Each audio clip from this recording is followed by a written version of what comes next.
The movie opens with a chilling news report about a notorious criminal, Colin Evans.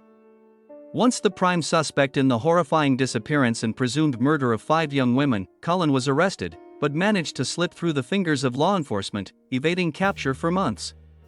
But his freedom came to a brutal end after a violent bar fight turned deadly, leading to the murder of a man.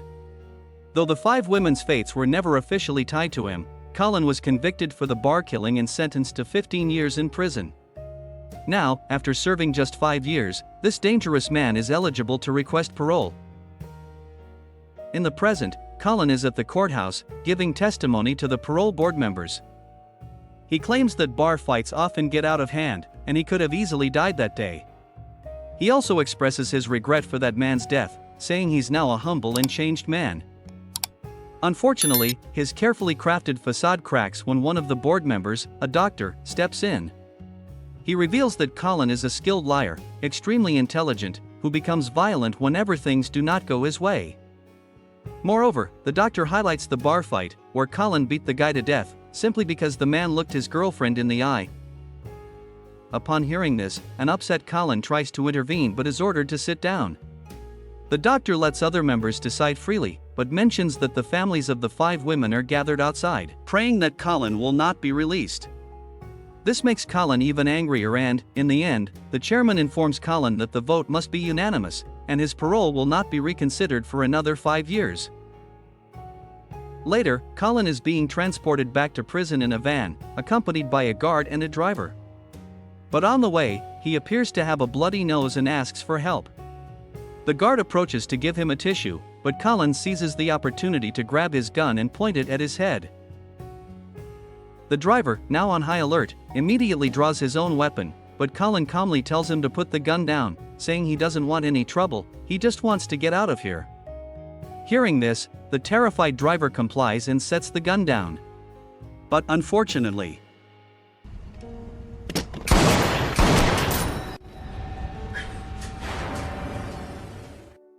Colin wastes no time in shooting both of them in cold blood. In the following scene, we meet a woman named Terry, who's doing her best to balance life with her daughter Ryan and newborn, Sam. Some workers are renovating her house, but they leave early because a storm is approaching. Moments later, her best friend, Meg, arrives and notices how overwhelmed Terry is with everything on her plate. She comments that Terry's husband, Jeffrey, should show more appreciation and put in more effort in their relationship. At this point, Jeffrey returns home. Terry informs Meg that Jeffrey is leaving for the night, as he's going on a golf trip with his dad. This gives Meg an idea. She suggests having a girls' night and getting drunk, to which Terry immediately agrees. After Meg leaves, Terry hugs her husband, but he feels disgusted by the breast milk on her clothes. It is evident that their marriage is going through a rough patch, as Jeffrey barely pays attention to his wife. Nonetheless, he reassures her that he loves her, but reluctantly agrees when she suggests going on a trip. Meanwhile, we see Colin sitting in a car and stalking a woman named Alexis. She arrives at a cafe and meets up with a guy, which makes Colin visibly jealous. Sometime later, Alexis returns home, and Colin follows her inside.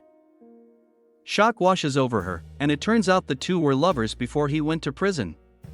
Colin apologizes for his actions, saying that he missed her deeply, and wants to get back together. He suggests that they make fake passports and run away to get married. Alexis is visibly terrified, but she agrees, fearing what he might do if she refuses. Just then, a sudden buzz from her phone shifts the tension. Colin asks if it's from her boyfriend, which she denies. But then he starts reading a note he found in the house that says, "Didn't want to wake you up because you look so beautiful when you sleep." Alexis apologizes and admits she tried to wait for him but couldn't. Furious, Colin takes out a stack of letters he found once he had sent her from jail but never received a response to.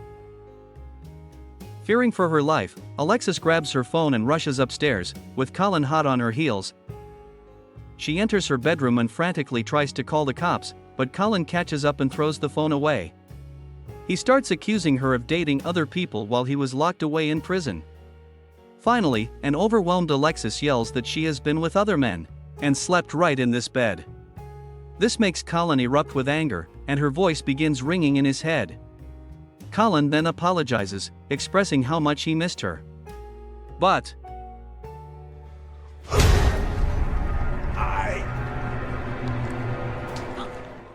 he also snaps her neck before violently striking her until the poor woman dies.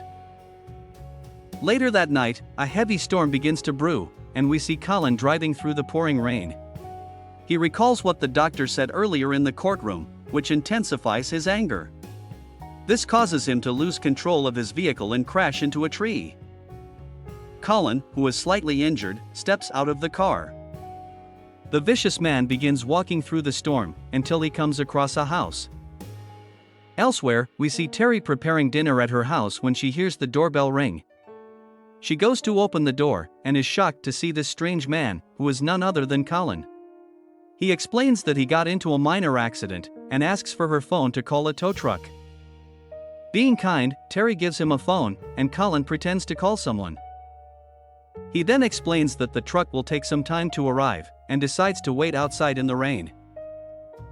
But as he's about to leave, Terry feels bad for him and invites him into the house, which he agrees to.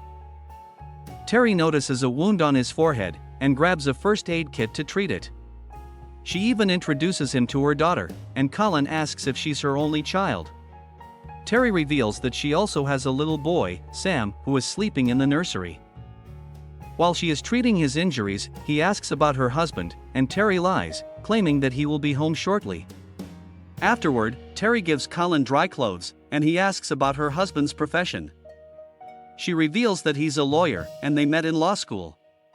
She also mentions that she used to be a prosecutor in the homicide division, but she left after becoming a mother. Later, when Terry asks about his relationship status, Colin reflects on the moment he killed Alexis. He then responds that he used to have a fiancée, but she cheated on him. Terry feels sorry for him, and says that marriage isn't that great either. She reveals how she used to be strong and powerful, but now her husband sees her differently. Upon hearing this, Colin begins to flatter her, telling her that she is still beautiful and fierce. Not long after, the doorbell rings, and Terry thinks it's the tow truck people. But it turns out to be Meg, who has shown up for their girls' night, almost forgot about it. Terry introduces her to Colin and explains his situation, and he is now waiting for the tow truck. An excited Meg then takes out the wine she brought and suggests they can all share it. Of course, Meg thinks Colin is good looking, and she casually asks Colin where he lives, so he mentions a street called River Road. Meg reveals that she's a realtor and knows almost everyone in that area. She also asks for his exact address, which makes Colin visibly nervous. But then suddenly, a broken branch crashes through the kitchen window, distracting them away from the conversation. After Colin patches up the window, the three settle in and begin drinking wine. Meg, growing bolder with each sip, starts flirting with Colin. He watches her closely, and suddenly asks if she's the type who avoids settling down. But she casually replies that she'll only commit if she meets the right person. The two women then begin telling the story of how they met, during which Colin zones out, and recalls how he killed Alexis. Soon after, Terry rushes upstairs to soothe her crying baby, while Meg and Colin slip into the garage and start smoking. The mood is relaxed until Meg suddenly turns to him, and asks if something is going on between him and Terry. Without hesitation, he says they're having an affair. A stunned Meg cannot believe Terry didn't tell her, so Colin tries to make her even more upset by saying that Terry might not think of her as a best friend as she thought they were. Upon hearing this, Meg decides to find out the truth and calls for Terry. But Terry! Hey!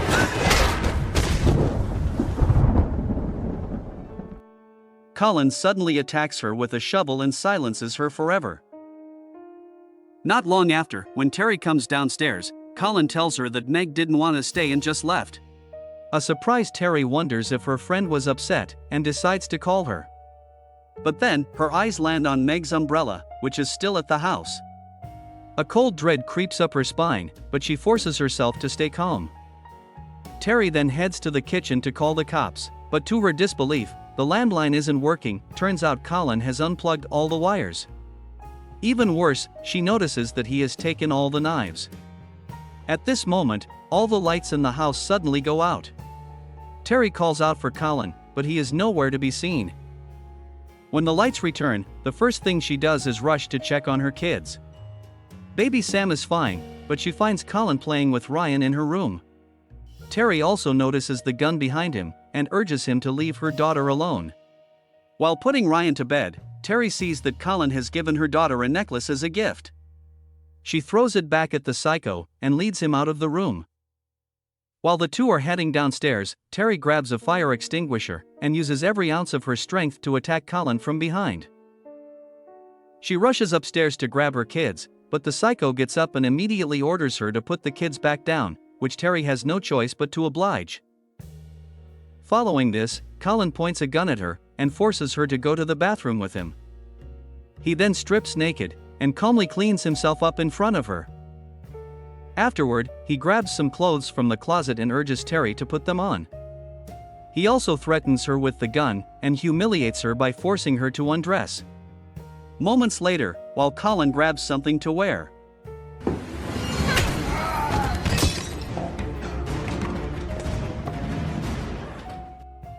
Terry locks herself in a room where, thankfully, a telephone is working. She frantically calls 911 and reports the entire situation to them. But the psycho soon breaks inside, leaving a desperate Terry with no choice but to grab a nearby knife and slash his abdomen before running away. Despite being wounded, Terry follows her and eventually corners her in the kitchen downstairs. Here Terry reveals that she's already called the cops and it's over for him. She pleads with him to leave before they arrive, so no one has to suffer anymore. But the madman has another insane idea in mind. He orders her to grab the kids so they can all leave together. With no other option, Terry obliges and rushes to get her kids. As they reach the garage, she comes across a harrowing sight, Meg's lifeless body lying there. Despite this, Terry holds back her emotions and gets in her car, which she begins driving under Colin's instructions. On the way, Terry tries to convince him that there's still time, as he can get out of the car and leave them alone. She claims the cops will eventually track her vehicle and find them, but an annoyed Colin orders her to shut up. Soon, Terry spots a police car in the distance and quickly flashes her lights when Colin doesn't look in front. Within moments, the sirens wail, and the patrol car speeds toward them, forcing her to pull over. When Colin sees this, he coldly warns Terry to stay calm and act normal or the baby will suffer the consequences. An officer steps out of the car and begins to interrogate them. When he inquires about Colin's injury, the psycho claims it was caused by a tree branch that crashed through the window. But then, a bored Ryan innocently asks where her dad is and when they are going home.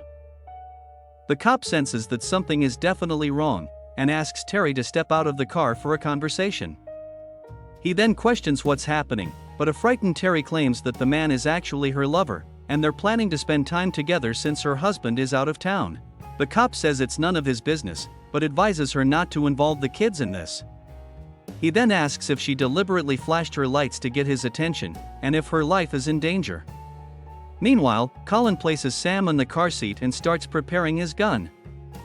Here Terry whispers to the cop that she can't say anything, and he understands the situation. But before he can do anything, Don't move. Stay right there! Colin shoots the cop to death. Terry watches in horror as Colin drags the officer's lifeless body into a ditch. He also accuses Terry of being responsible for the man's death and forces her to drive away from the scene. Soon, Colin takes them to Alexa's house, where Terry puts the kids to bed in one of the rooms. She assures Ryan that there's nothing to worry about and that they're just having a sleepover. After that, Colin forces Terry into the bathroom, demanding she find a first aid kit to treat his wound. During this, she is shocked to see Alexis's dead body, so Colin introduces her to Alexis, explaining that she was his ex-fiancée who cheated on him. Just then, Terry's car begins ringing outside due to the heavy storm. Colin tries to turn it off using the keys, but it's not working. And so, he ties Terry's hands and feet, before heading outside to turn off the car manually. Moments later, Terry hears a phone ringing near Alexis' dead body. She desperately grabs a broken vase and saws through her restraints until she's finally free. But when she picks up the phone and hears the voice on the other end, she freezes in shock, it's Jeffrey. He says he's been waiting for her at the hotel all night but she hasn't shown up. In a shocking twist, we learn that Jeffrey is the man Alexis has been dating, and Colin deliberately went to their house to confront him. Feeling betrayed, Terry tells her husband that his goddamn girlfriend is dead, and he's stunned to hear her voice. She insists he call the police and abruptly hangs up the phone. She then rushes to the children's room and decides to escape through the window. Terry uses a blanket as a rope in her desperate attempt to save herself and her children. When Colin returns and sees Terry missing, he rushes to the children's room, where he notices the blanket rope hanging from the window. And so, he hurries outside to catch up to them. However, it turns out to be just a ruse, as Terry and the kids are still in the house. She locks her children in a closet, and grabs a knife for self-defense before quietly heading upstairs. When Colin doesn't find her outside, he begins looking for Terry downstairs. Seeing this, she intentionally makes a noise and lures him toward her. And then, when he arrives upstairs, she plunges the knife in his already wounded abdomen. Here, Terry reveals that Jeffrey called Alexis, and she knows about their affair and why Colin did this.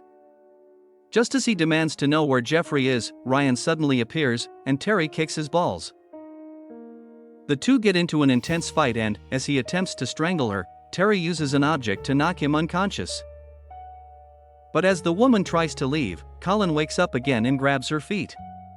The two begin scuffling once more, during which Colin violently slams her. When it seems like all is over for Terry, she manages to reach Colin's gun and shoots the psycho several times, until he falls out the window, to his death. In the aftermath, several police cars show up outside the house, along with Jeffrey. The cheating husband immediately apologizes, and tries to explain that his relationship with Alexis was a mistake, and that she never meant anything to him. However, Terry realizes he was the reason she and her children were nearly killed.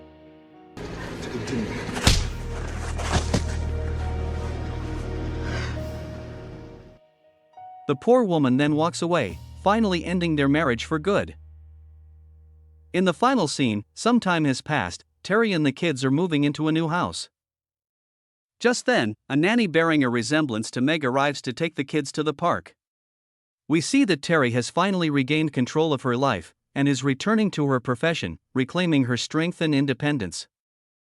Thus, we reach the end of this movie. Thanks for watching. If you like the movie, support us. Don't forget to subscribe for more movie recaps. See you in the next movie. Goodbye.